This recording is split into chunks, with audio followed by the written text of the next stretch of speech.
the course outline. So, with that, I am so thrilled to introduce my friend and comrade, Dr. Burnett Gallman. Dr. Gallman, the floor is yours. Thank you. I want to welcome everyone, giving thanks to Almighty God, the uncreated creator, giving thanks to our ancestors who left the blueprint if we'd only stop and look at it, giving thanks to our elders who would lead us with their wisdom if we'd only stop and take a listen, and giving thanks to our children who give us reasons to continue to fight the sometimes absurd battles that we find ourselves involved in. Uh, Without any further ado, let me share my screen and get it all. Let's see.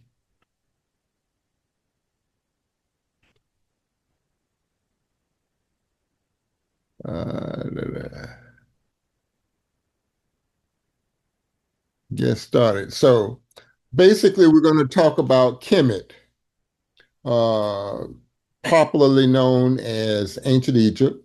And this is the first of a two-part series on Kemet. This first one is kind of a basic introduction, very brief and very basic introduction to just who were they.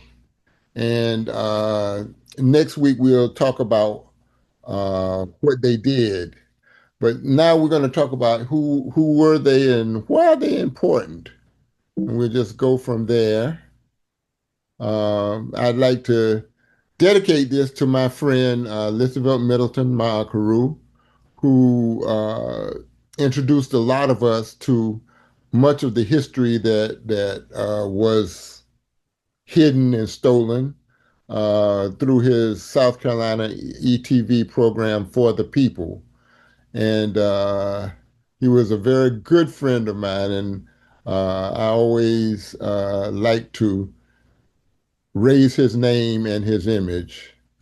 Also, my brothers who provide inspiration for me, Baba Derek Jackson, my spiritual leader, and especially my brother and Jegna Joe E. Benton Ma'akaru, who was uh, one of the most practically brilliant men that I've ever known in my life.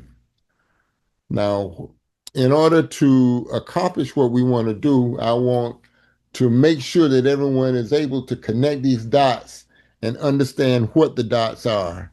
We want to set the record straight, correct inaccurate information, and introduce some of the information that has been hidden. We want to understand Africa's past greatness and the basis of the current greatness yet to be fully realized. And more importantly, I want to expose the Greek myths. Uh, and we'll get to that, but then understand that a lot of things we give Greeks credit for, they learned in Africa. And as always, I'd like to make sure that we can stimulate people to do further research. I am not an absolute expert, and I'm going to introduce some of those experts to you in this so that you can look their work up and study to get a lot more detail because this is going to be very, very basic. We talked about historiography, and I didn't use this particular quotation, but I think it's uh, apropos. Historiography is the study of the way history has been and is written, the history of historical writing. And when you study historiography, you don't study the events of the past directly, but the changing interpretations of those events in the works of individual historians, or the way that these historians have hidden. I'm not going to go into what history is at this time.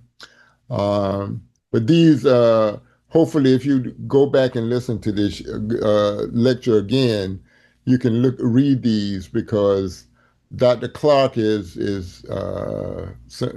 Dr. Hilliard were people that I consider to be my teachers. I was blessed to know Dr. Theophila Benga, who is still living, actually. He's back in Congo. Um, I want to just read this quote from Carter G. Woodson, the father of Black History Month. Quote, if a race has no history, if it has no worthwhile tradition, it becomes a negligible factor in the thought of the world and it stands in danger of being exterminated, end quote. Um, and Charles Fentz says that objectivity is a mirage.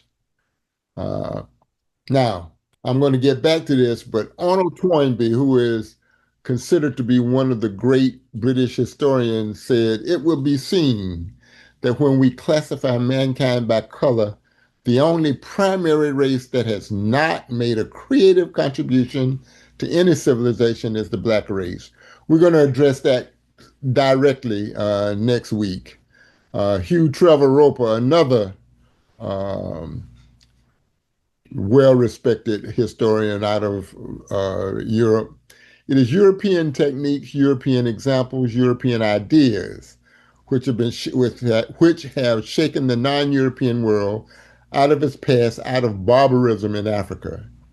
And George Hegel echoed that, saying that African is natural man in his completely wild and untamed state. Africa is no historical part of the world, has no movement or development to exhibit. Again, we're going to attack those more frequently next week. But one of the things that Dr. Asa Hilliard said, the ancient Egyptians, or the Kemetic people, were the Africans who created the world's oldest and most highly developed technical civilization in the history of humanity, from which flowed the civilizations throughout the rest of the world. Um, One of the things that I always like to ask people when we get started is, was Cleopatra black? This was a newspaper, Newsweek cover that was printed during the height of the controversy in which there was a direct attack on what was called Afrocentrism. Was Cleopatra black? And I'm going to leave it out there, and after we finish, maybe you all can answer that question. Before talking about Kemet, we have to talk about Nubia, because despite what a lot of people are trying to avoid, Nubia was the parent civilization to ancient Egypt. Nubia predated Kemet by at least hundreds of years and maintained natural sovereignty at least 1,000 years after Kemet lost its independence. Nabda Playa, a precursor civilization to Kemet, which actually dates back to about 13 to 15,000 years BCE, was in Nubia. Kush had different capitals at different times in Kerma, Napata, and Meroe. Um, and I think that, let me go on. Nubia is actually in present day Sudan, which, as you know, is being very, very violently contested today because of almost perennial civil war.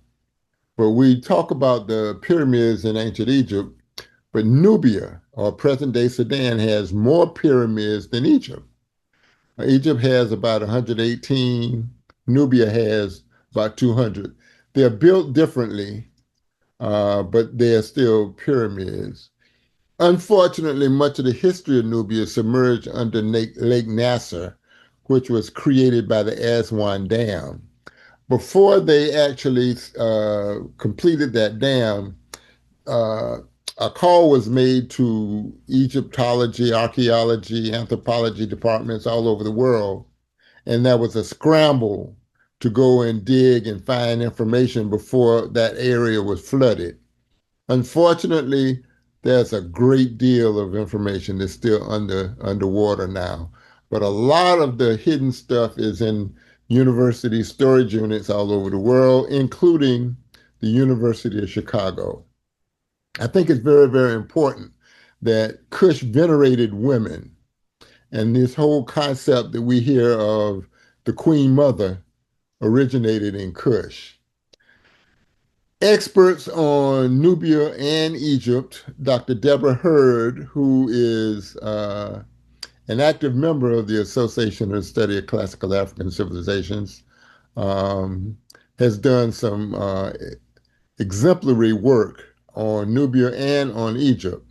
And Dr. Solange Ashby likewise has done some awesome work. Dr. Shayla Monroe and Dr. Janelle Marshall also are experts on Nubia and Egypt. So let's look at Africa. Uh, Kemet is the recipient of cultures from the south following the flow of the Nile or the Hapi, Hapi, uh, thousands of years before the Arab invasion. The Nile is the world's longest river, but it also is one of the few rivers that flows actually from south to north. So it flows from up south to down north. Africa is frequently in this, and I do this in another lecture, but the map that most of us are familiar with, the Mercator map, does not print Africa in its true size. To the left, you'll see on a relative scale the true size of Africa, and to the right, you can see what countries could fit into Africa. Dr. Hilliard always taught that Africa was the concept of Africa was upside down, simply because the Hapi flowed from the mountains and highlands of the south to the lowlands and marshes of the north. He said that the people's orientation was that south was up and north was down. So they talked about up south and down north. Dr. Jacob Carruthers, in his book, Essays in Ancient Egyptian Studies, goes into a lot more detail on that concept. But I think that it's very, very important that we understand the orientation of the people that we're studying. In fact, the name Egypt was not the name given to it by its inhabitants. Egypt was a Greek concept, and it was actually the result of them mispronouncing temple, Hiwit Kapata, and they couldn't pronounce it, and they gave it the name Egyptos. But the people never used that name. There were other names that they did use: Tameri, the beloved land; Tawi, the united two lands; Tanutri, land of the gods; Tanetra, and Mizraim, which was the name given to Kemet by the Hebrews, which passed into Arabic language as Mizr. Those of you who've been to Egypt have seen that word all over everywhere. However, the name that we use and the name that they use most frequently was Kemet. Now, you notice that in Kemet, I didn't use any vowels because, like many languages, their alphabet did not have vowels. So it's up to us to try to imagine how it might have been pronounced. A lot of racist Egyptologists said that the country was named after dirt because it was dirt. But if you look at the way it was written in hieroglyphics or Metanetra, uh, it becomes obvious that they were talking about the people. So it's land of the black people. Uh, there are cataracts in Egypt, and there are shallow rapids in the Nile. In the Nile, there were six. The first was in Aswan in southern or upper Egypt, and the second cataract is under Lake Nasser, and they go all the way into Ethiopia. The Nile, as Dr. Clark often said, that the Nile was a cultural highway bringing people from Central and East Africa into Northern Africa, where Kemet is located. The Blue Nile originated in Ethiopia, and the White Nile originated in the Congo Basin and the Rwenzori Mountains, and they meet in Khartoum in Sudan at the sixth and last cataract. Then they flow into the Mediterranean. This is a chart that was put together by Dr. Hilliard Maakaru, who divided the time periods that we're going to be discussing into a description of what he called golden ages. Dynasties 3 to 6, the traditional Egyptologists call the Pyramid Age. He called it the first golden age. Then there was an intermediate period between where there was civil war and internal disorder. Dynasties 11 and 12 were called by Egyptologists the literary age, but Dr. Hilliard called it the second golden age. Dynasties 18, 19, he called the third golden age. And the Egyptologists call it the imperial age or the temple age. And between the second and third golden age, there was another intermediate period that we're going to discuss also. The 25th dynasty, which I think is possibly most important to those of us who are interested in the spiritual and philosophical origins of ancient Egypt, uh, he called the fourth golden age or the revival age. I cannot go forward without recognizing the person who actually I would call the father of chematology, Dr. Sheikh Anta Diop, who actually is the person who disproved that the ancient Egyptians were white. Um, he's from Senegal, but he studied in France at the Sorbonne, and he was forced to write 3 doctoral theses. Uh, each of those theses is in a book now that we can study because he actually approached his arguments from multiple levels. He was by training a nuclear physicist, but he was also a historian and anthropologist. So he could actually understand multiple disciplines. That's him with my teacher, Dr. Asa Hilliard. They were at Morehouse. I mentioned Dr. Theophila Benga. Dr. Benga was one of his students.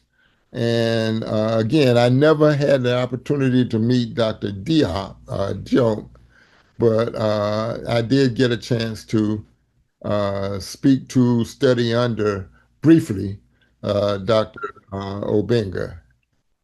And he taught at Temple and at San Francisco State. He is a member of ASCAC, and his students are people that we know very well who will come up. Dr. John Henry Clark and Dr. Joseph Ben Yakinen are also uh, excellent scholars. Dr. Ben was writing about Kemet and leading study tours to Egypt from 1947 until the 2000s. These men, Ma'akaru, formed the backbone of much of what we know now.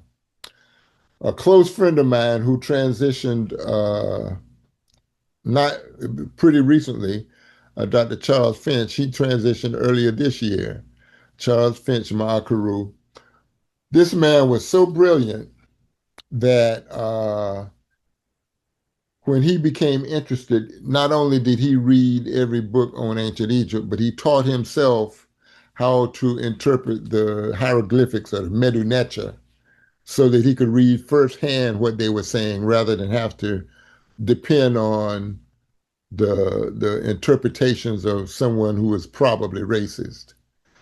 He had some books out, but just before he transitioned, he published a book that I'll show you at the end of this that I think is probably the text on ancient Egypt. You saw this picture, these two men, Dr. Anderson Thompson and Dr. Jacob Carruthers actually was a Kemetic priest also. And I recommend all of his books. And again, if there are any of you interested in a bibliography, I have an extended bibliography of everything that I'm going to say. Many of you consider yourself to be Nubians, and Dr. Greg Carr and Dr. Beatty are members of ASCAC. Dr. Beatty is the international president of ASCAC, and Dr. Carr is the first international vice president of ASCAC, and they were direct students of Dr. Obenga at Temple. Um, both these young men are brilliant. Dr. Anthony Browder is wrote a book that I always recommend if you're interested in studying anything about Egypt. I recommend his book, Nile Valley Contributions to Civilization, as being the first book that you read because he writes in a way that is so accessible, um, and he uses a lot of graphics and photographs. He also is distinct in because he's the first Ausa to actually fund an archaeological dig and participate in that dig. And he has made some exciting discoveries that have been published, um, excavating 25th dynasty tombs of Karabaskan and Karakamun. He's traveled to Egypt 68 plus times. I think he just got back, which is probably up to 70 now, and not to mention other parts of Africa. And he uh, was taking study groups to Africa at least once a year. These two gentlemen, um, Dr. Renuko Rashida Ma'akaru, was a prolific scholar who studied the African presence in Asia and actually all over the world. He visited more than 120 countries, and many of these countries he visited multiple times. They were both proteges of Dr. Yosef Ben Yakinen. Ashra Kwesi also leads study tours and has done so for more than 25 years. Um, Dr. Asa Hilliard came up with what he called the keys to studying and understanding ancient Egypt, or Kemet. Says that first understand that the culture of ancient Kemet was pre-dynastic, meaning before we started looking at the leaders, the culture was there. The question is, how long was it there? And I have here as early as Nabta Playa, and we'll talk about that a little later. And that the Kemetic culture remained intact through the 7th century. And this coincides with the Islamic invasion in the 600s, and in which they pretty much destroyed the culture of Kemet. Generally, older things are better, so that the things that were built in the earliest days of Kemet tend to hold up better than the ones later. The orientation is up south, as we talked about, and the origin of the people and the culture is up south. Significant leaders are generally from the south, from up south. And virtually all cultural creativities were indigenous. The invasions of Egypt, of which there were many, and we'll talk about those, were destructive. But when the Greeks got there, they were actually imitative, as were the Romans. Um, so often, in trying to understand Egypt, uh, a lot of the Egyptologists don't realize that the Egyptians or the ancient Kemetic people were very symbolic and metaphorical, so that when you see uh, a so-called god with the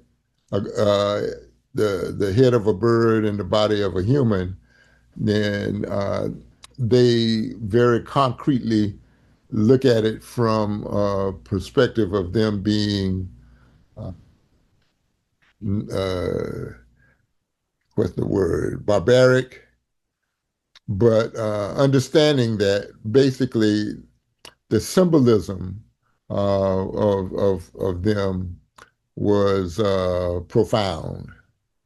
Science generated religion so that there was no argument between religion and science because the religion came from science, the philosophy, and the general culture. Monistic rather than dualistic. And one of the things I think I mentioned in last week that I think is very, very, even more important now is to be aware of the chronological order. First things come first. When I went into the museum in Egypt, the Cairo Museum, the very first pharaoh you see is a white pharaoh from the Greco-Roman era. And that kind of plays on your head in terms of who they really were, but understanding that they didn't get there until at least 3,000, almost 4,000 years after Egypt had been in existence. Um, so get as many pictures of a king or queen as possible so that that tells a better story of who they were. And that's one of the things we're going to do.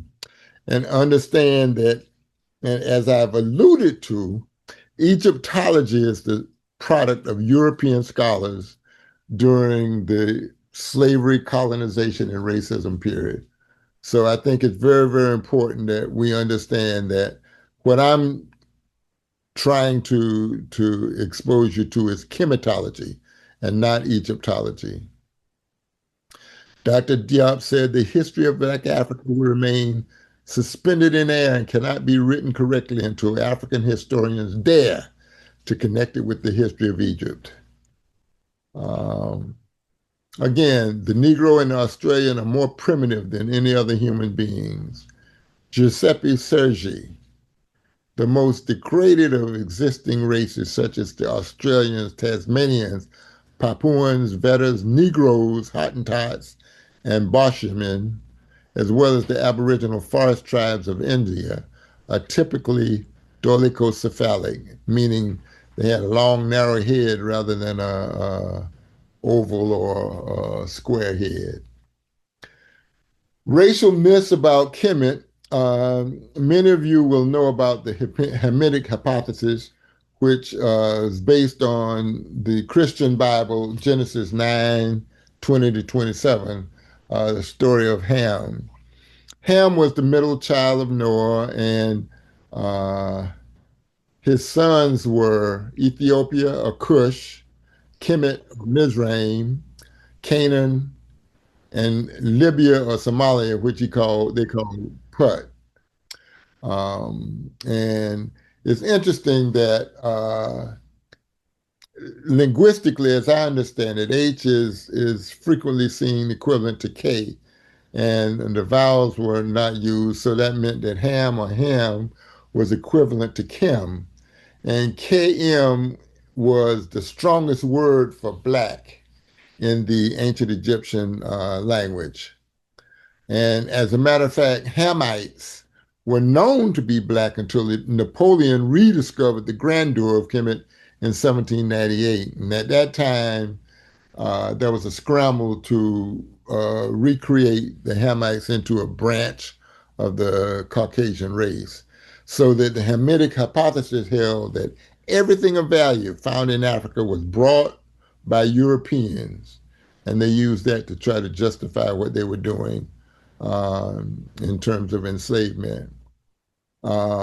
Giuseppe Sergi came up with a we call the brown race, and Elliot Grafton Smith perpetuated that, and I think that's always very interesting.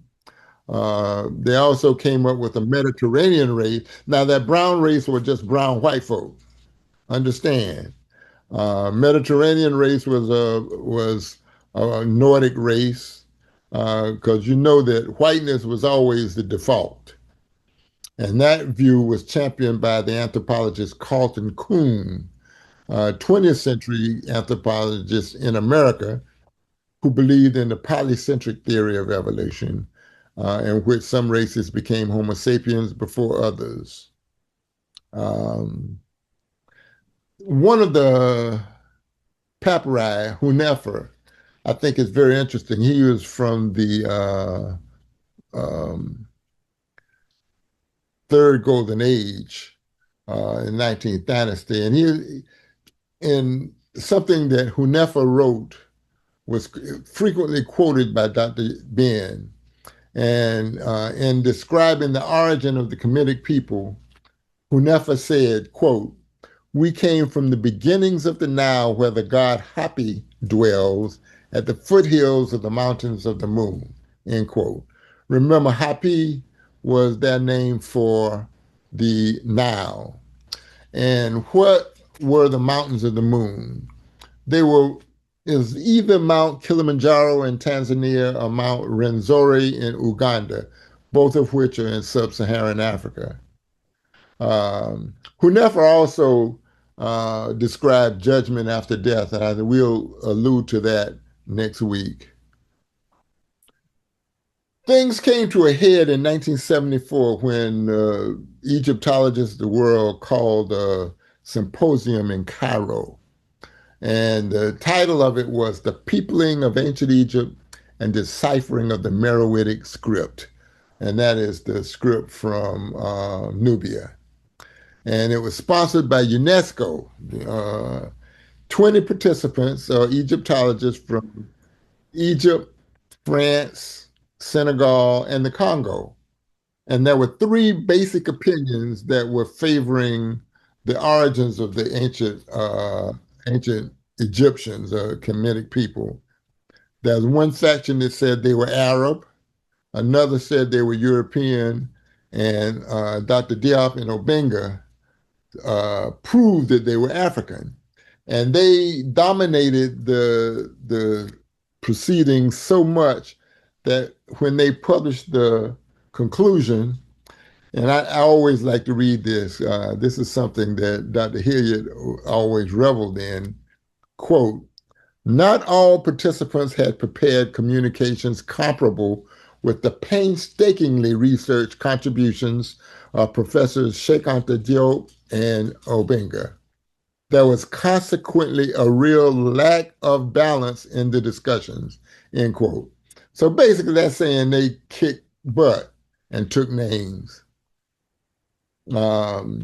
So Diop used several methods to prove the blackness of Kemet. And I think and some of these are probably more viable or provable than others, but I think they were used. Probably the best one is the melanin dosage test, which is a simple test that you get some skin and you expose it to ethyl benzoate, and all the melanin becomes fluorescent. So if you expose people of African origin, black folk, their skin lights up, whereas people who are melanemic or have very little melanin don't have the degree of fluorescence that Africans do. So Dr. Diop asked for permission to test the mummies, and they let him test one or two mummies, I forget the exact number, and he proved that they were black using that test, and they refused to allow him to test any more mummies, which is interesting.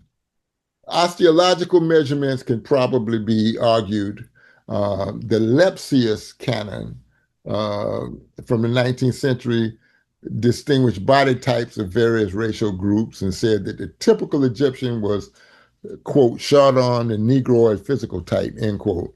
Again, that can probably be argued because of so much mixture.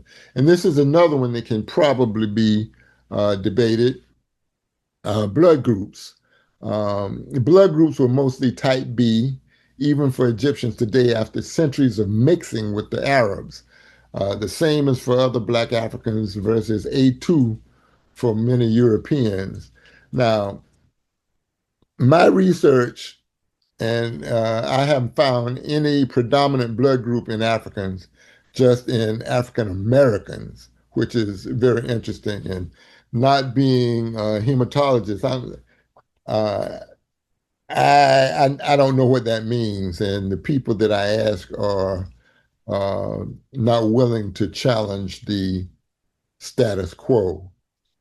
But specifically, the Duffy group is more common in people of African origin. The Diego blood group is more common in Asians, and the Kell blood group is more common in Caucasians. The next thing that Diop used is how did they see themselves? Again, Kim means black, and T is determinative in Meta Nature that means land, meaning people, not land. Um, and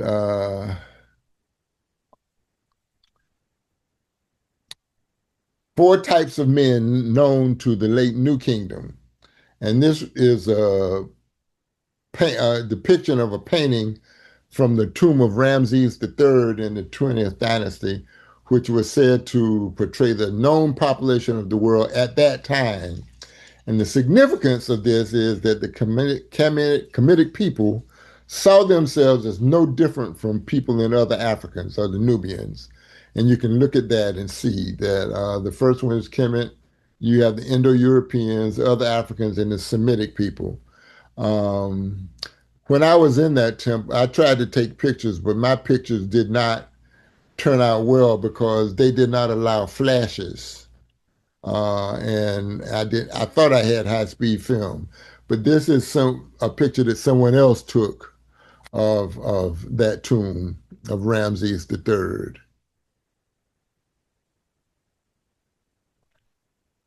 Witness of the Bible. Again, we talked about Ham and Cam. I'm not going to dwell on that. Linguistic affinity. Diop showed that there was a linguistic genetic kinship between his West African language, which is Wolof, and the Kemetic language Metanetra. Obenga did the same thing for his Central African language, Mbochi, and Dr. Solomon Chisoni, a Columbia cardiologist and native of Kenya, also has shown a relationship between his East African language, Kabras, and the Metanetra. There's a Ghanaian scholar who has done the same thing for his language, and I forget what that was. So I'm gonna look that up. Human images of the period. We're gonna do that later. Cultural. Um, Africa, the Kemetic people circumcised themselves. The men were circumcised. They had matrilineal inheritance, especially in the royal family. And there was totemism also, which is particularly African. Divine epithets, beneficial gods, beneficent gods were always shown as black, while non-beneficent were shown as red. Asar, who the Greeks call Osiris, was his title was Kemwir, or the Great Black, which was a frequently used title for God. And the other thing that Diop used was how did the so-called classical writers who lived during that time talk about them? How did they describe them? Um, so we have a list of people. Herodotus, first of all, who was called the father of history. And again, it's interesting how you got all these Greek fathers of this and no mothers, but that's another story. Um, Herodotus was one of the earliest of the Greeks that came to Kemet, and he only got there after the Greeks had helped the Kemetic people fight the Persians in the 400s. Diodorus, Strabo, Aristotle, Lucian, Apollodorus, Aeschylus, Achilles, Tatius of Alexandria, Ammianus, Marcellinus, Count Volney, Champollion Figeac, and Baron Vivant Denon are some of the writers who have affirmed that the Kemetic people were black. Again, Herodotus traveled all over the world, and he wrote a book. And let me read this. It is in fact manifest that the Colchians are Egyptian by race. Colchis was a part of what is now called Russia. Um, Several Egyptians told me that, in their opinion, the Colchians were descended from soldiers of Sesostris. Sesostris was an 11th dynasty pharaoh. That's the name that the Greeks gave him. And this is the thing. I had conjectured as much myself from 2 pointers. Firstly, because they have black skins and kinky hair. To tell the truth, this proves nothing, for other peoples have them too.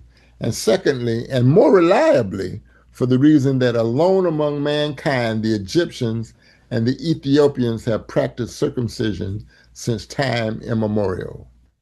And it's interesting how so many classical scholars uh, laud Herodotus until they get to this, and then they say he didn't know what he was seeing.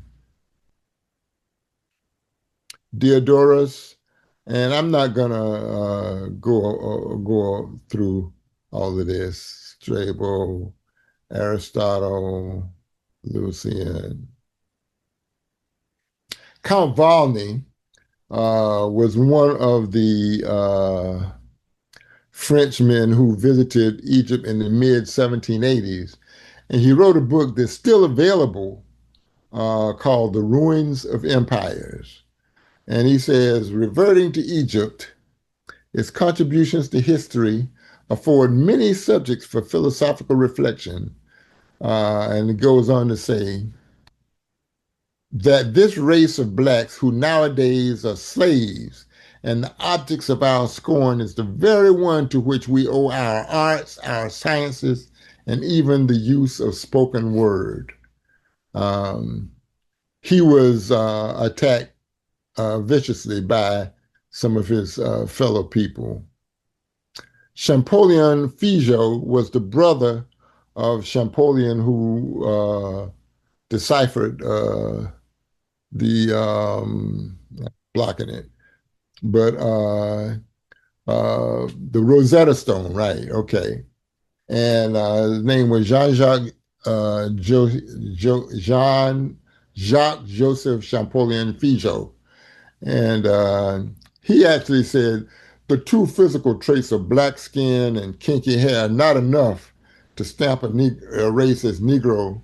And Volney's conclusion as to the Negro origin of the ancient population of Egypt is glaringly forced and inadmissible. I think that's always very, very interesting. DNA evidence. The first DNA test done on royal mummies was in 2010, and it was not publicized widely because they clustered closely with what was called sub-Saharan Africans.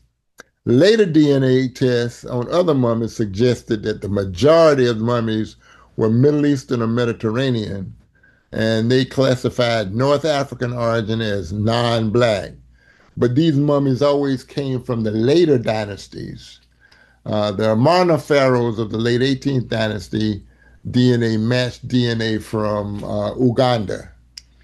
Modern Egyptians tested E1B1B, which is more commonly in sub-Saharan Africa at 40%, and you can see that.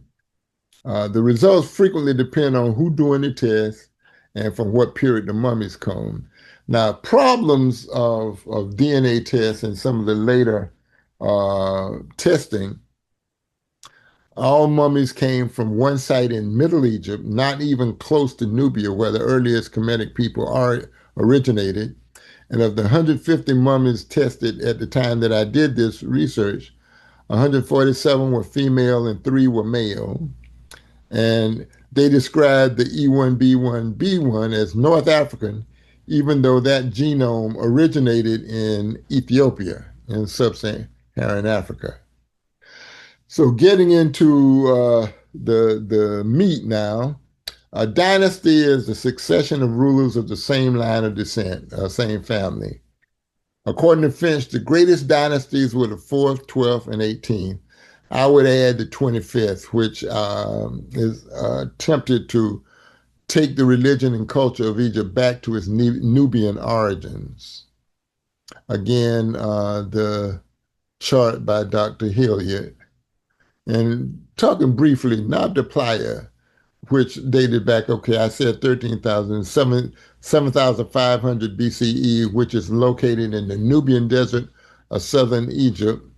And the human remains suggest sub-Saharan. It's the world's oldest astronomical site, has a calendar circle which marks the solstices, and is believed to be the earliest precursor to Kemetic religious practices. Then you have these phases of Nubia. And let me go back. At the bottom, you see Tassetti.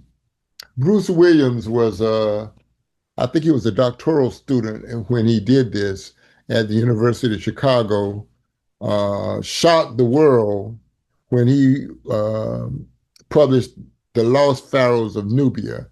And this was published in the Journal of Archaeology, and in which he said that pharaonic civilization predated Egypt, and they took no hesitation to jump on him. The Archaic Age is the first 2 dynasties, and it was the union of Kemet after the southern king, Upper King, defeated the northern king of Lower Kemet, and they set up the capital at Mennefer, which was renamed Memphis by the Greeks. And not a lot is known about these kings, but we do know who this is. Narmer is the first pharaoh. This is a statue of him. Well, not statue, but this is the head that was carved during his lifetime. And I think it's now in one of the museums in Berlin, if I'm not mistaken. He reigned for 62 years and had a very successful reign. And it's really interesting how someone can look at that and say that he was not black, because he looks like my Uncle Willie. This is the normal palette. So his military excursions took him as far as southern Israel. These are some photographs that I took in Memphis or Mennefer, which was the first capital, built in approximately 3200 BCE. It was originally 8 miles long, 4 miles wide, and the term double White House was used to describe the king's palace. That sound familiar? I'm standing next to one of the smaller statues in the front. Now, the first golden age, again, corresponds to what Egyptologists call the Old Kingdom or the Pyramid Age, and included dynasties 3 to 6. It lasted about approximately 500 years. How old is America? Okay. Most of the pyramids that were built then are still in existence today, and the pyramid texts were written in the tomb of King Unas. Scribes were very, very important, and scribes were engineers, doctors, priests, architects. And one of the more well known of the pharaohs of that time was Pharaoh Joseph of the third dynasty. Um, this is a picture. Now, this particular bust of him is probably no more than about 6 inches tall, but it looks a lot bigger here. But again, that's Pharaoh Joseph, and his vizier or his prime minister, if you will, was a man named Imhotep, who is recognized as the world's first known physician, even though I'm convinced that the first physicians had to be women. But Imhotep was astronomer, he was a priest, he was a poet. He designed and built the world's very first pyramid and introduced the use of limestone for construction instead of mud brick. He was the original upon which the Greek god of healing, Asclepius, was based.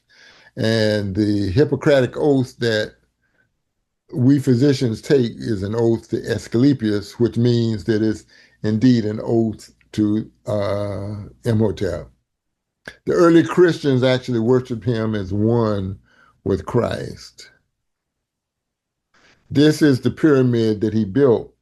And I want you to look, if you can see my pointer in this little corner, to give you an idea of just how massive this thing is. I'm standing right there,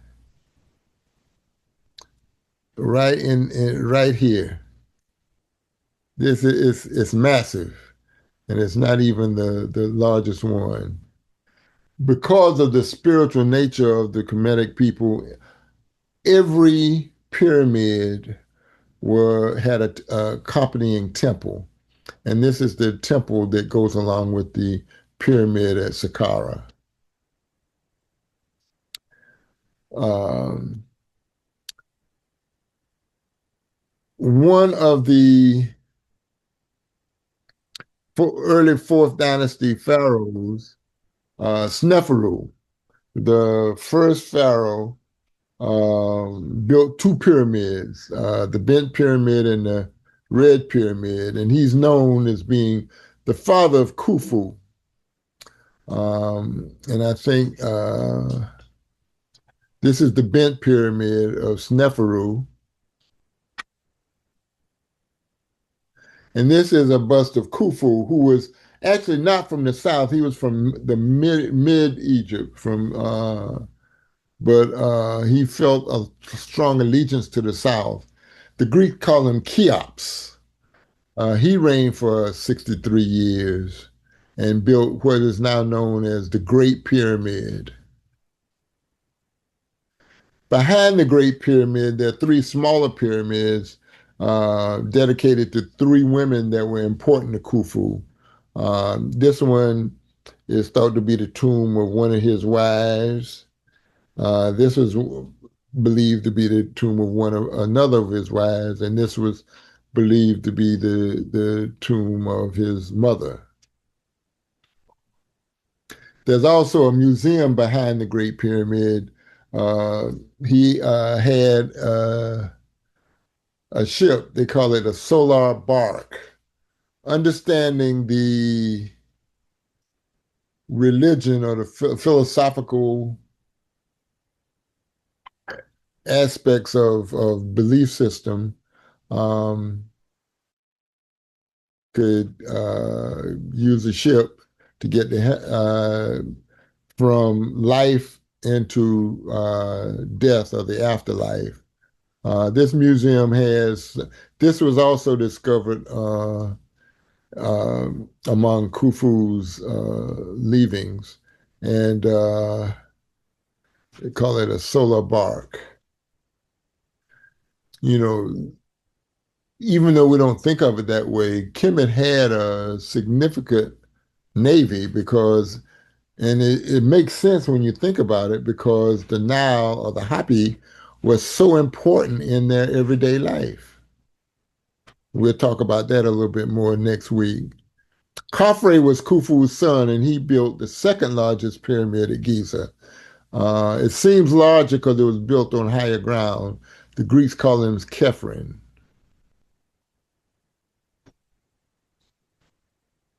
And Menkaure was the son of Khafre and the grandson of Khufu. And he was called Mesarinos by the Greeks. You notice that I prefer to use the names that their mamas named them and the people called them. Uh, this is me with Brother Jerome, and when we were there, uh, we were leaving the Museum of the Solar Bark, and this little old Egyptian man came and he said that he was one of the original um, archaeologists who helped dig out a lot of the things that we were going to see. And he said, for if you give me some money, I'll show you something that nobody else sees. So being trusted, as trusted as we were, we said, okay. And indeed, he took us through a maze of sand dunes and showed us this. This was a temple that at that time was not being shown to tourists. So we got a chance to see that. And you see the underground carvings are so faded that you almost can't be seen. Pharaoh Jeffrey, another fourth dynasty pharaoh. Again, looking at these, how can we say that these are white folk? One of my favorite pharaohs was Ptahhotep, and he wrote the oldest book in existence. And this is a photograph of his likeness that's on the wall of his tomb. And this is the book. This book it's a little paperback, maybe 50, 60 pages, and it is so deep. Uh, Baba Derek and I used this in our study group with our teenagers many years ago, and it took us over a year to get through this book when you really examine it. I recommend it very, very highly. The Teachings of Ptahhotep. This is the entrance to Ptahhotep's tomb.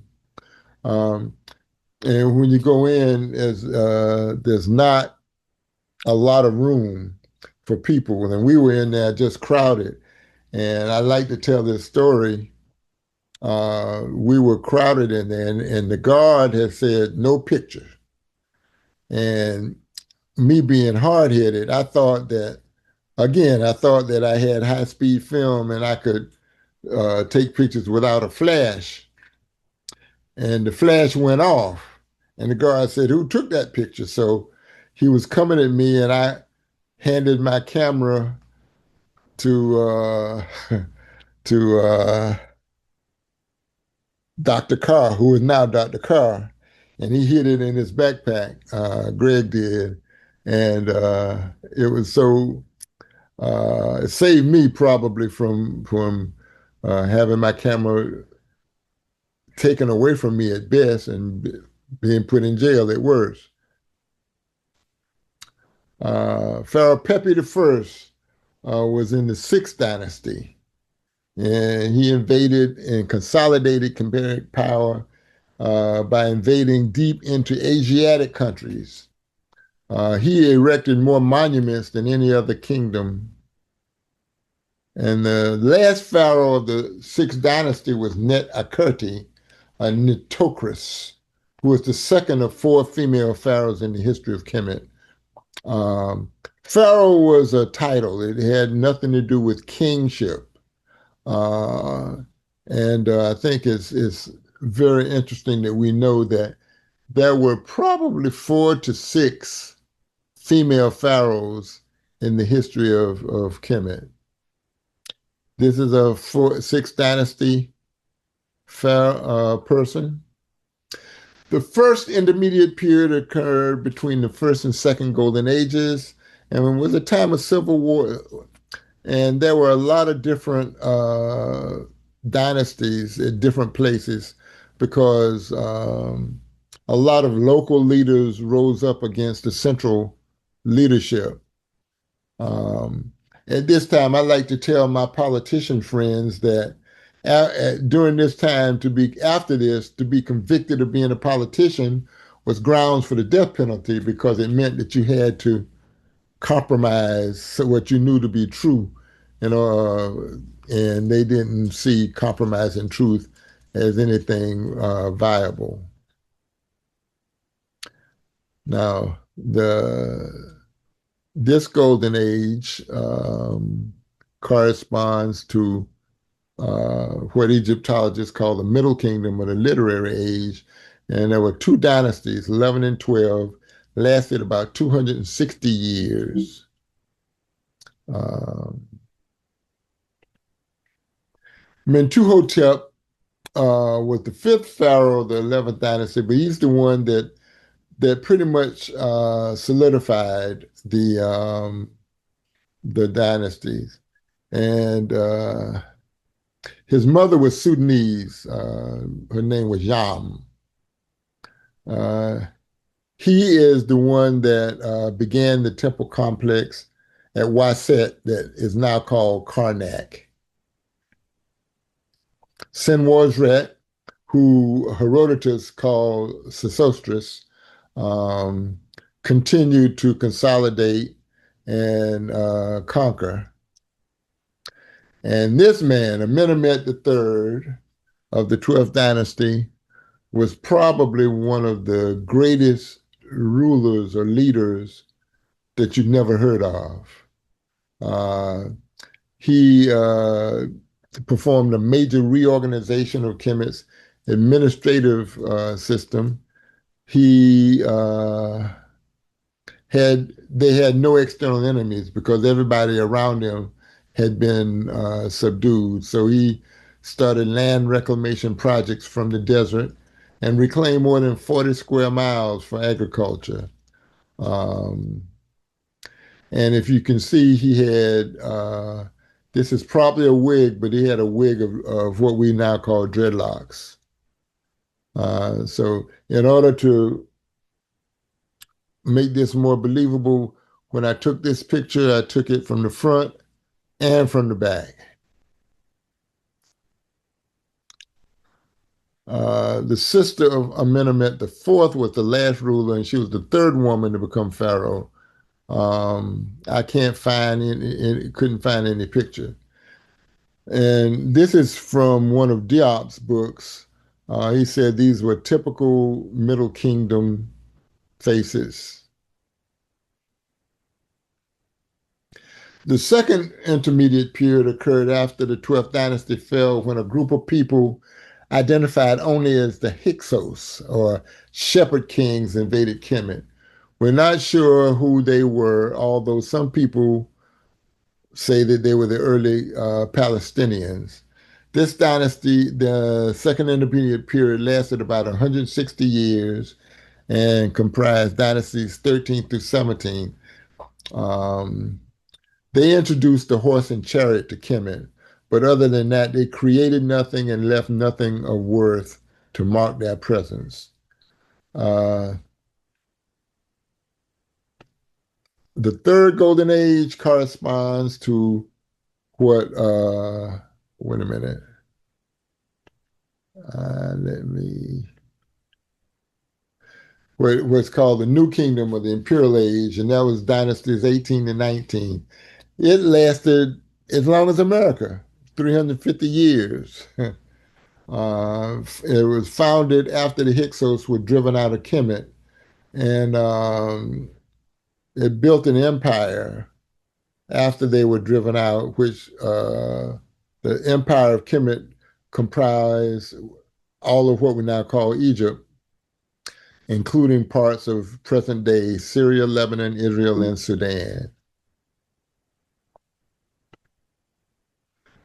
So the 17th dynasty were the parents of the 18th dynasty, and they were probably a branch of the 13th dynasty of the royal pharaoh.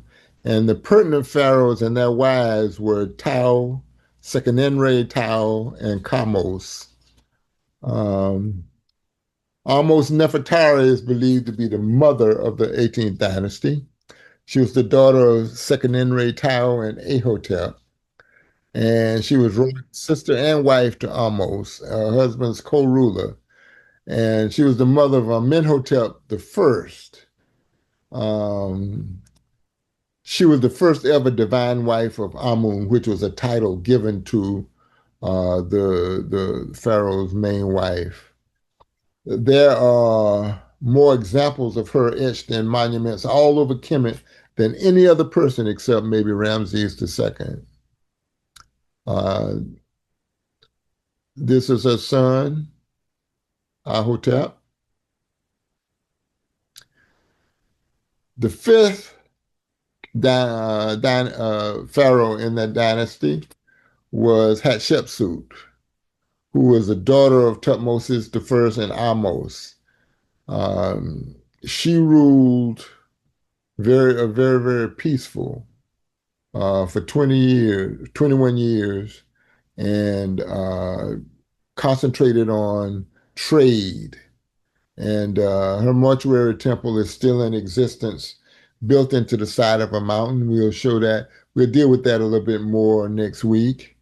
Um, and she started out being a regent for her young stepson who was became pharaoh when he was a child. And she then said, well, I'm going to do this. I might as well become pharaoh. So she proclaimed herself pharaoh.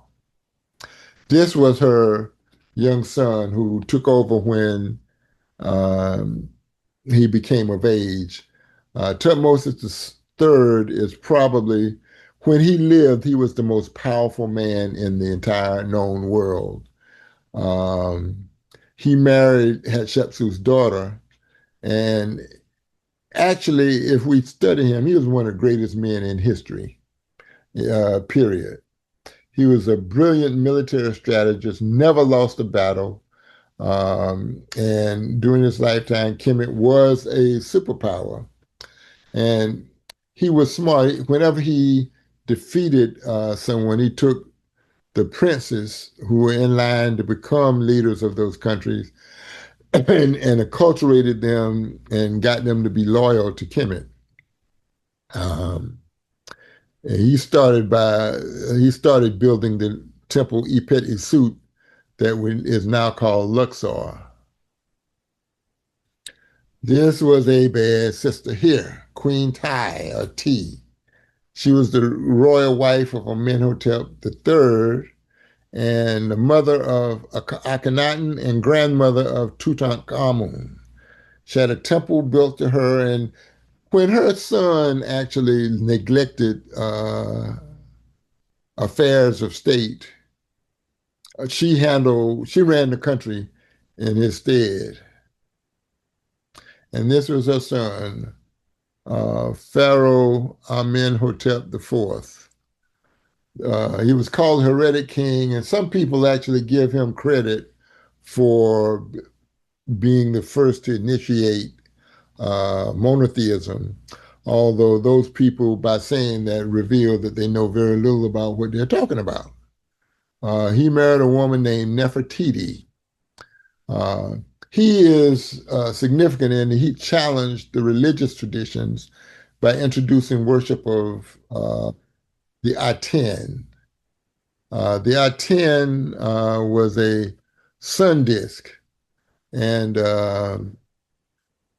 as a matter of fact, Sigmund Freud actually conflates him with Moses of the Bible to the extent that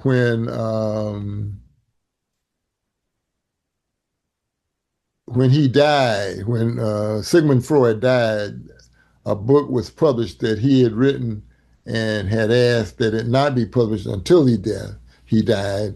And that book is still available. It's called Moses and Monotheism. Um, Akhenaten was also a poet, and he wrote a hymn to Aten that has a phenomenal resemblance to Psalm 104 in the Bible. Uh, Tony Browder's book, Now Valid Contributions to Civilization, goes into a lot more detail with that. Um, this is the bust that is believed to be Nefertiti. And a lot of women wear this around their neck. Um, but she was believed to be the daughter of Ai, who was Ty's brother. And it's interesting. Now, the history of this bus, it was found in the ruins of Amarna and was proclaimed by the Germans who uncovered it to be Nefertiti, even though there was no identification. There was a royal headdress, and they just assumed it to be. But according to Charles Finch, it was recently revealed to be a hoax, such as with the Piltdown Man. Many of you may remember that. And it was a hoax by Swiss art historian Henri Stierlin after 25 years of investigation, and that the forgery was commissioned by Ludwig Borchardt in 1912. Um, so we know that that's not, but then this is a picture of Nefertiti that's etched on the wall, and we know this is Nefertiti. I don't know who that is, but we know that this is Nefertiti. This is another, you can look at her, that is Nefertiti. Most folk know about King Tutankhamun, Aten. He changed his name from Tutankhamun to Tutankhamen when he came to power as a teenager. He was a very sickly young man, and Dr. Clark used to call him the young king with uh, a minor king with the major funeral because of all the riches. Because of the profound materialism of the Western world, they rated him based on what they found in his tomb. He was one of Akhenaten and the son of of Akhenaten and one of Akhenaten's sisters. So, which is one of the reasons he had a lot of medical problems. Um, he died before he reached age 18. This is the mummy of Seti, and he was the son of Ramses the first, father of Ramses the second pharaoh of the 19th dynasty, and this was his wife. And it's interesting because she looks very much like a young woman I knew in high school. Ramses the Great, the third pharaoh of the 19th dynasty. He had 50 wives and concubines and as many as 150 children. They say 97 by the age of 15. The Greeks call him Ozymandias, and there are some poems written about him. He built more monuments and temples than all preceding pharaohs combined, but again, they didn't live up to the artistic standards of the older ones. Um, Merneptah was a fourth pharaoh of the 19th dynasty. He defeated an invasion by ancient Libyans, and he conducted a campaign against ancient Israel. And some people believe he was the pharaoh of the Exodus, although the Exodus didn't happen like it's written in the Bible. He defeated the sea peoples who were Mediterranean peoples, including Sardinians, Sicilians, Etruscans, and Greeks. Um, Finch says that they were the first attempt by Europeans to invade Africa, and this was their first appearance in world history, and he defeated them. Diop goes into some detail on that also.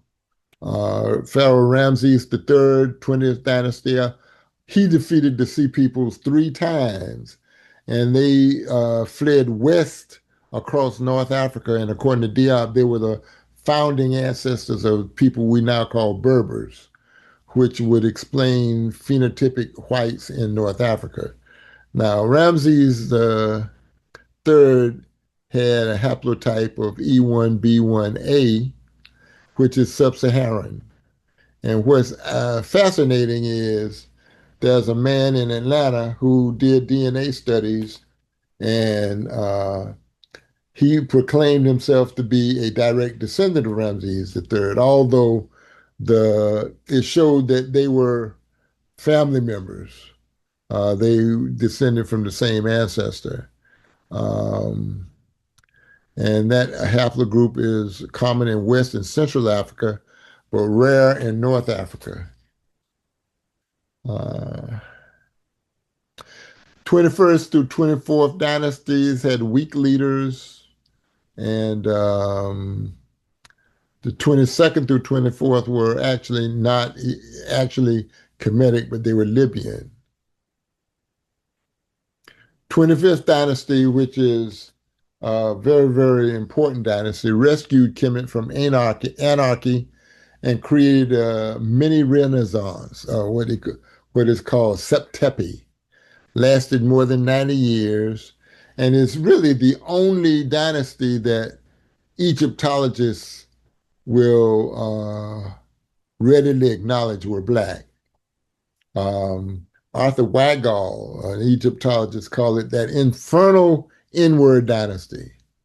It was based in what is now Sudan, and the seat of government was Napata, and Merowe was an important city.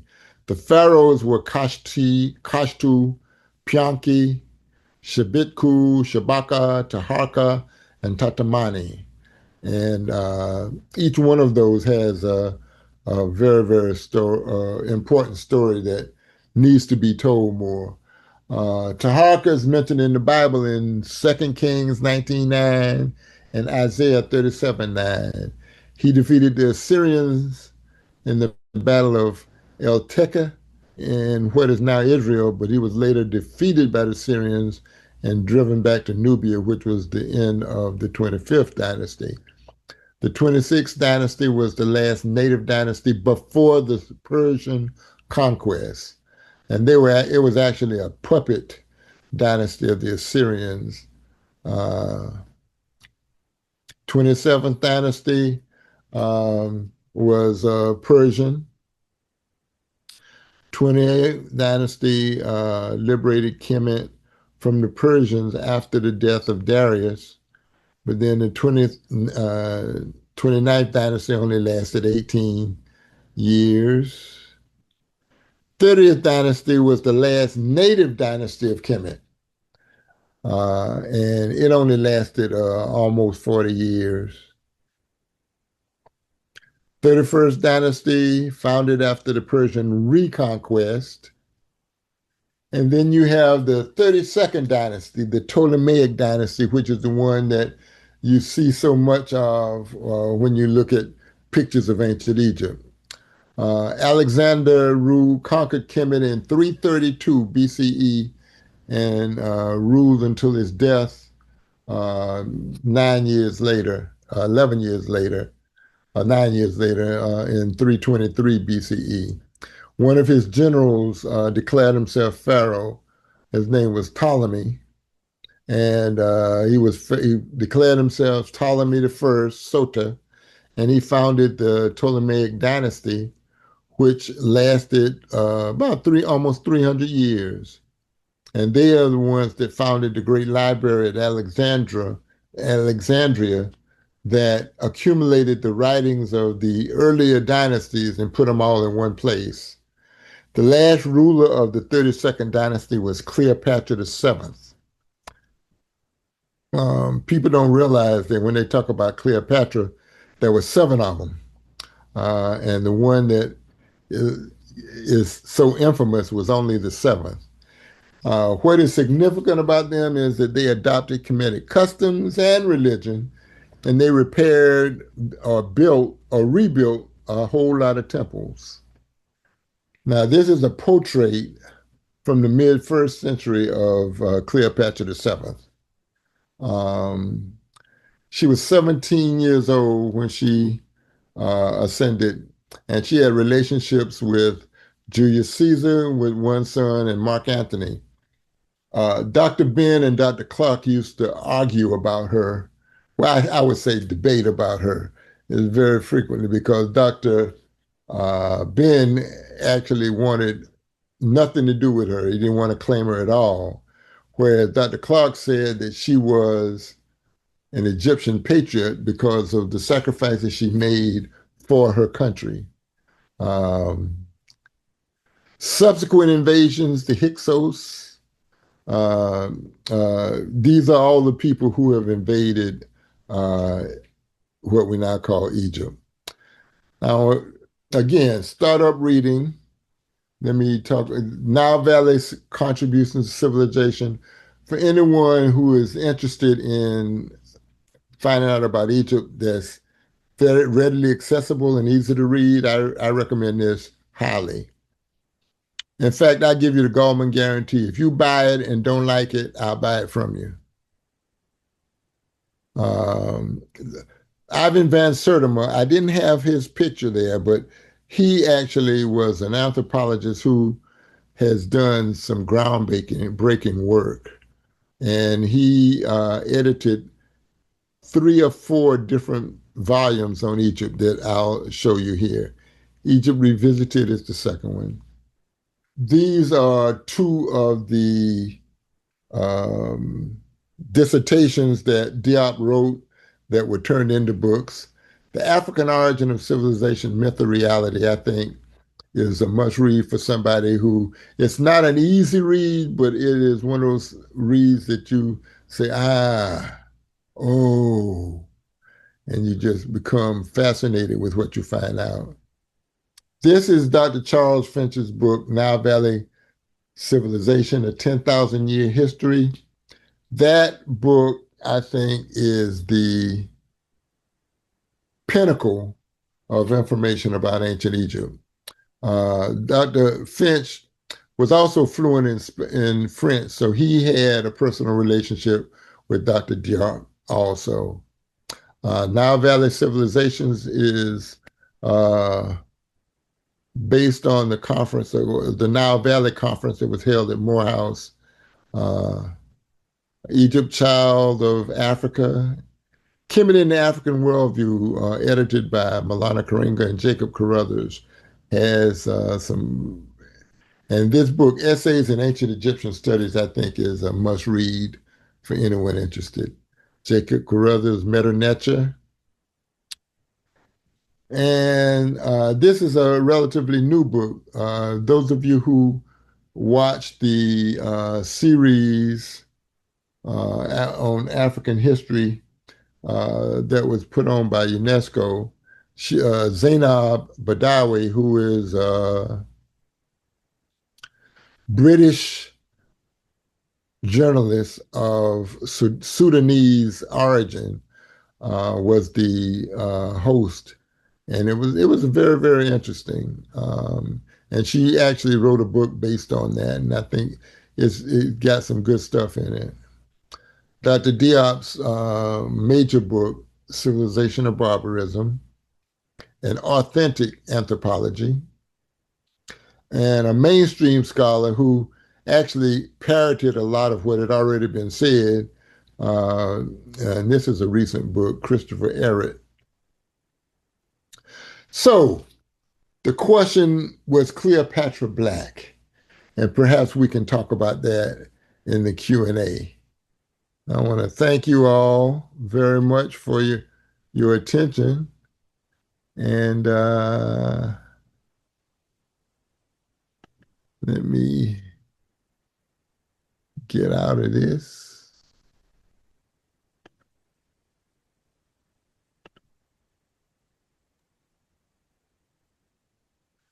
Dr. Gallman, somebody asked in the chat, I think we could start with this, is whether you take group tours. I don't know, but Yeah. I can recommend some group tours very, very anxiously. There are some of the people that I mentioned, Anthony Browder and his daughter. I should mention that he trained his daughter, and his daughter's actually already taken over a lot of his tours. Anthony Browder still goes, and Greg Carr goes. Greg Carr, Dr. Carr, and Dr. Beatty go every August and take people to Egypt. In fact, they're in Egypt as we speak here today. I think they left yesterday or the day before. Would you consider doing it? I think we could have a Modjeska school field trip.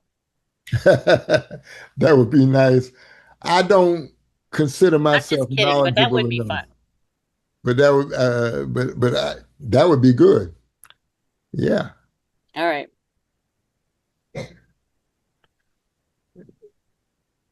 Questions? Do I really have an Uncle Willie? Actually, no, I have an Uncle George, but he looks like him too. uh, I had one while other people are thinking. You said something about when they were doing I think during the melanin testing, they were testing mummified remains, right? yes. Um, and that there was like many, many more women mummies that they used samples from before they shut it down. And I'm just wondering, A, why do you think they used more women mummies? And B, were they mummified at the same rate? I would think not, right? Well, the answer to the second part is I don't know. To your first part, my best guess is that as the pharaohs expanded the empire, they frequently took wives from some of the places that they conquered. And many of these wives were non-African. And I suspect that many of those were from a group that we now call Middle Eastern or like that. Um, can you hear me? Yes. Okay. On the question of Cleopatra, the seventh, uh, I guess I'm just thinking deductively, if she was a Ptolemy, which is Macedonian, I guess, uh, and as I remember, she was married to her brother. That didn't stop her from getting with the two Roman guys either. But so I'm going to say she was not black. Okay. Interestingly enough, we know who her father was, but we don't know who her mother was. So there's some room for a sliver of doubt Speculation. either way. Yeah. There's room for speculation. Yeah. But my answer to that, it really doesn't matter because everything great about Egypt had already been done by the time she got there. Yeah. That's true. Yeah. That's true. Yeah. Okay. My question is, what is the relationship between um, Kemetic hieroglyphics and I believe it's Syrian cuneiform? Mama Fia, I don't know the answer to that question. I know that Meta Nature predated the cuneiform um, by probably, I would guess, maybe a millennia. Oh, okay. So, but whether cuneiform was developed from Meta Nature, I'm not sure. I don't know the answer to that.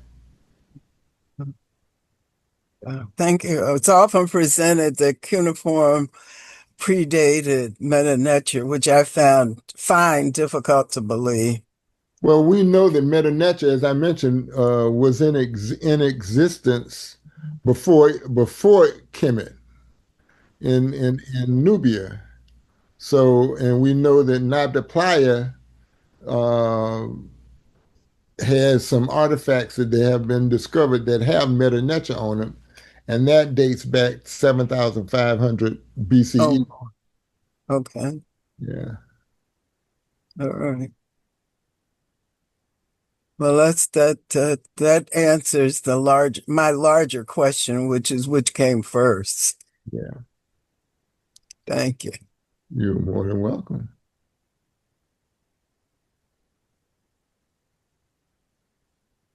Caesar?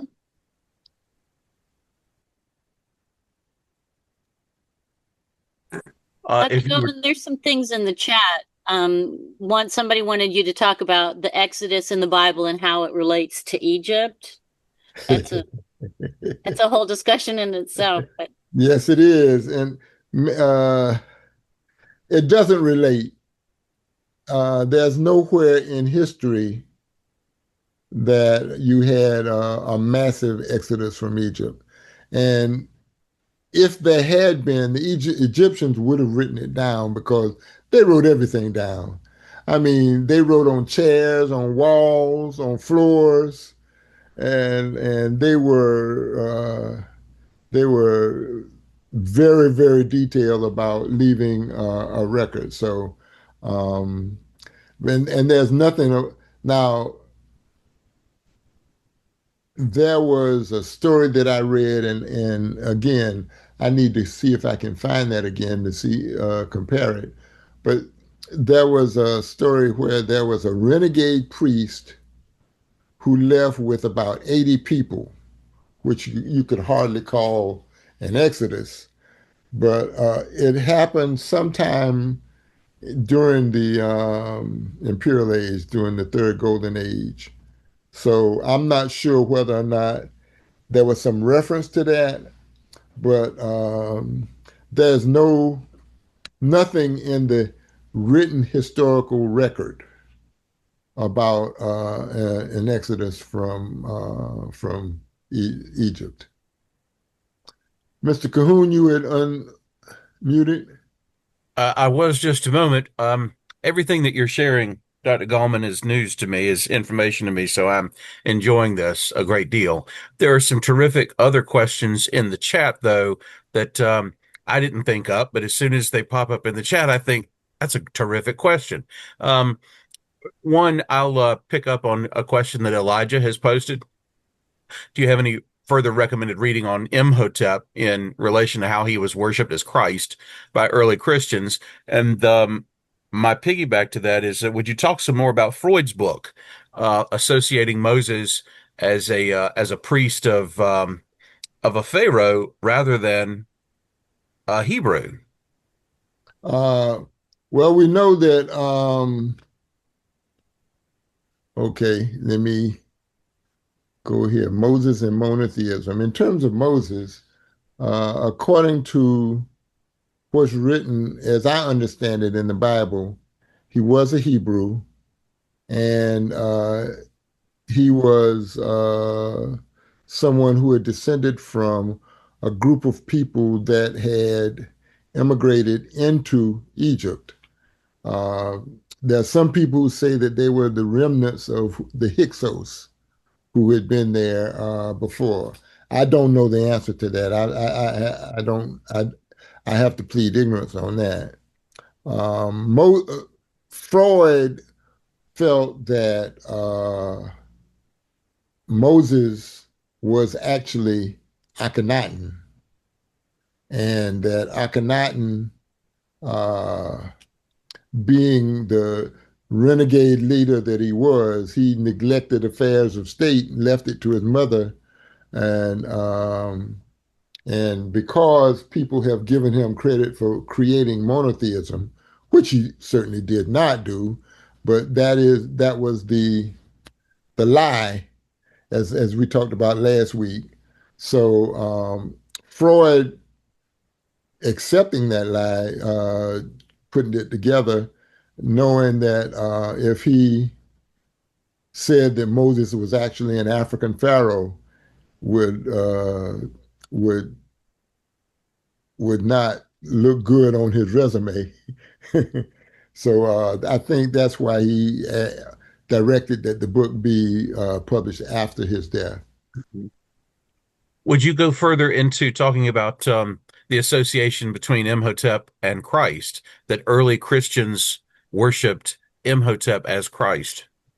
That was written in a biography of Imhotep that was initially written by Joel A. Rogers. And the name of the book is World's Great Men of Color. And I think it's volume 2, if I'm not mistaken. Joel A. Rogers. Dr. Clark mentioned it also in one of his lectures, but I'm not able to bring that up right now. Whenever Dr. Clark was lecturing, I always tried to make it a point. So I have quite a few, but I'll see if I can find it if I can. There's another terrific question from Arlonial, and I want you to respond to it. But before you get to that, only because you've covered some of the same content this afternoon that Elijah Farrakhan covered in his speech at the Million Man March way back in, was that in 95, 96, 94 maybe?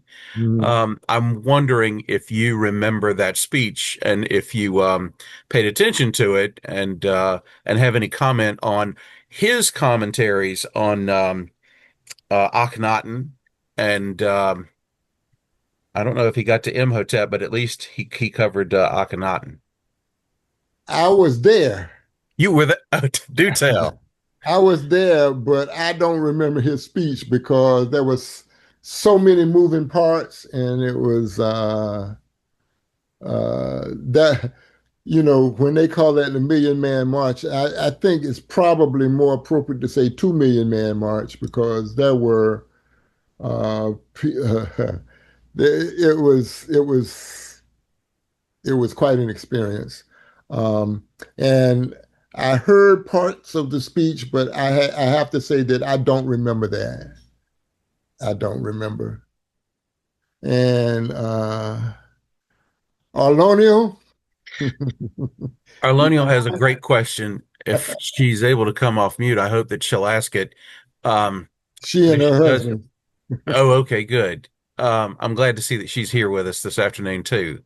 Her question is the question young people ask is, if we were so great, then how did we wind up slaves? I don't know if you're going to cover that in later in your series, but I'd love to hear you touch on it this afternoon. Sure, I will cover that later. The easy answer is that there are cycles in life, and that really happened. But what I will say is that there were several, in my opinion, several pivotal points in the history of African people. I think that one of those points was when was during that latter part of the history of Egypt when we were driven out of Egypt so that the Nubian people, the original Egyptians who didn't stay in Egypt, migrated down to East Africa, to West Africa, and established some civilizations there and contributed to some civilizations there, and were thriving. We had rebuilt and they were thriving again until Europeans came with false promises. And the mistake made then was that because the culture of Africa has always welcomed strangers, uh, they welcomed the wrong strangers. And those strangers came in with what I call the twin destroyers. They came in with teachers and preachers. And what they did was they offered to educate the children, and the children were educated away from their parents. We're still seeing evidence of that now with many Africans who criticize veneration of their ancestors, um, and the preachers who taught them that the way you worship is heresy, and I have the only true religion, and you have to adhere to mine. And when they were weakened, then the third aspect of that, which is kind of a subplot, was when the Arabs came in. The Arabs actually had a longer period of enslavement, more on the East Coast and in the Sahel part of West Africa, and they were brutal.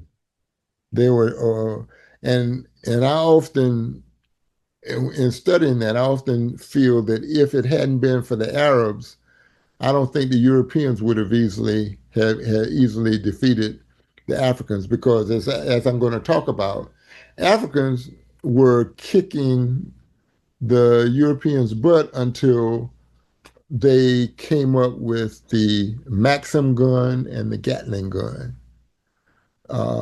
If it hadn't been for the Maxim gun and the Gatling gun, Africa could never have been defeated, because they were they were outmaneuvering Europeans at every uh, and even with the Maxim gun in South Africa, they almost were defeated. So I think that's important.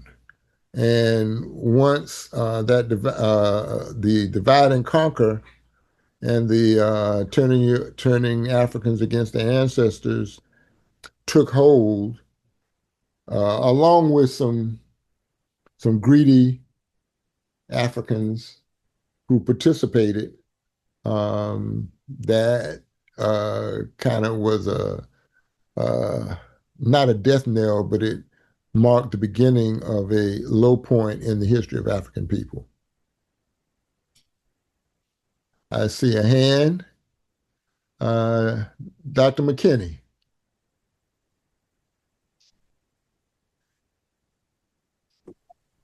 Uh, Yeah, I'm trying to unmute. you unmuted. Okay. My question for you, I guess, is the teachings of Hotep is considered one of the oldest books, or the oldest book ever. Yes. And the pyramid text in the Pyramid of Unas has been described as the oldest religious writings. Were those around the same period? Fifth Dynasty. Yeah. Uh, yeah. They were in the first golden age. So they were in the same. I think that Unas was fourth dynasty and Ptahhotep was fifth dynasty, or maybe Unas was a late fifth, early fifth dynasty, but I'm not sure. So Unas may predate the teachings of Ptahhotep? Perhaps. Okay. I see another hand. I saw another hand. Uh, I unmute. I did too, Dr. Gallman. It was Ashanti.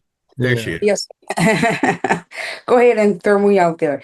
Um, I keep putting my hand down because I feel like my question is going to be way off topic, but maybe you might talk about this later in the series. But the question is, what was the feel when you went to Kemet and stood by those pyramids? I have plans to do that myself, but I'm trying to just imagining the feel of it all. It was That's my question. overwhelming. The thing, I can show you 1,000 pictures, but until you see it for yourself and understand how massive those things are, those pyramids, it's breathtaking, it's exhilarating, and in many ways it's almost overwhelming. Especially when you look at in Ipeti's suit, there's a little chapel that's made out of alabaster. They call it the White Chapel, and it has all kind of hieroglyphic writing on it, and it is just so beautiful. It's so beautiful. So uh, it's hard to describe because it was almost overwhelming. Just and knowing that even if you go on the right tour and you write and you ask the right questions, there's no way that you'll leave there not knowing that those were our ancestors, the African ancestors. There's just no way that you will leave with that. Thank you for that. Hotep. Okay, Hotep. A follow-up question from Arlonio. The problem with Moses of the Bible is which Moses, since all pharaohs were named Moses. It was a name given after a purification ceremony. Uh, Moses was a very, very common, I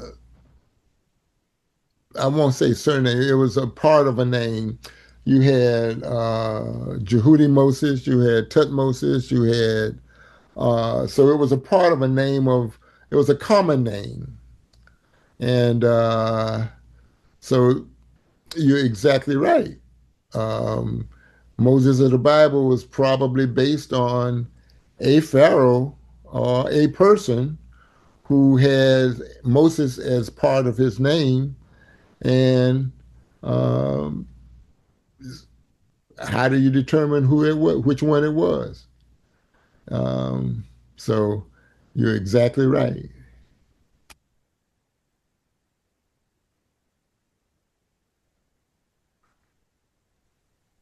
If no one else has a question, I have one more, Dr. Gallman. Yes, Um, in one of your earlier slides on the pre-dynastic era, uh-huh. you mentioned, this is just a detail that caught my eye and ear. You mentioned that there were monuments built that were the earliest known celestial monuments or astronomical Yeah, and not the monuments. fighter. And, Yes. I wanted to follow up and ask, so those predate Stonehenge in Britain?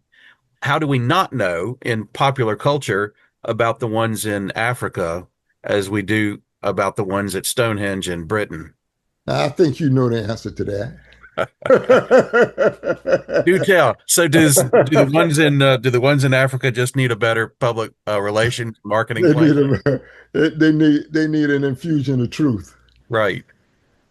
Have you seen these? Are there images of them? I have not seen them. There are images, yes. Actually,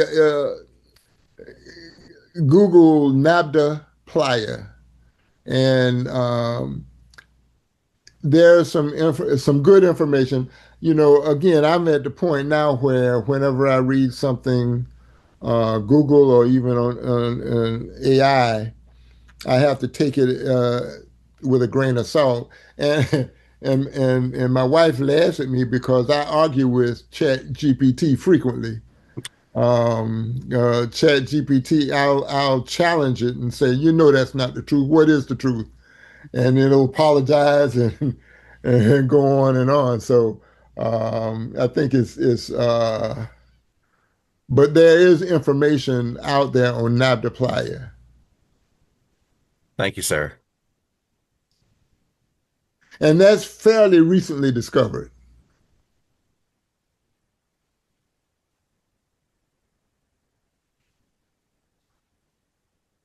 Any other questions? So next week we're going to talk about so what did they do? Today we talked about who they were. But what did they do that created this whole system of lies? Why is it that it was so important for other groups to claim who they were? And what's really amusing on one hand and unsettling is now a lot of young Egyptians are trying to claim that that the Egyptian that was an Egyptian civilization when the Arabs didn't even get there until 642 AD, and we're talking BC. Dr. Clark used to say the Arabs are an AD people; they're not a BC people. And so I think it's very, very important that we, again, put things on a timeline, and that really helps to determine a lot of truth versus fantasy. One of the criticisms that was raised against Afrocentrism in the 1990s was that it was feel-good history, when, interestingly enough, the history that they were championing was feel-good history.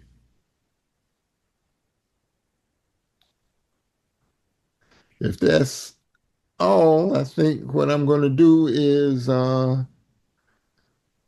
sign off and get ready for next week. Thank you so much, Dr. Gallman, for a really engaging session, and thank everybody for being here and asking such great questions. And we'll see you next Sunday, same time, same place. Same time, same Thank place. Thank you. Night, Thank everybody. you. Thank you. Can't wait till Sa- next week. Safe Okay. travels. Safe travels. Safe Thank you. travels.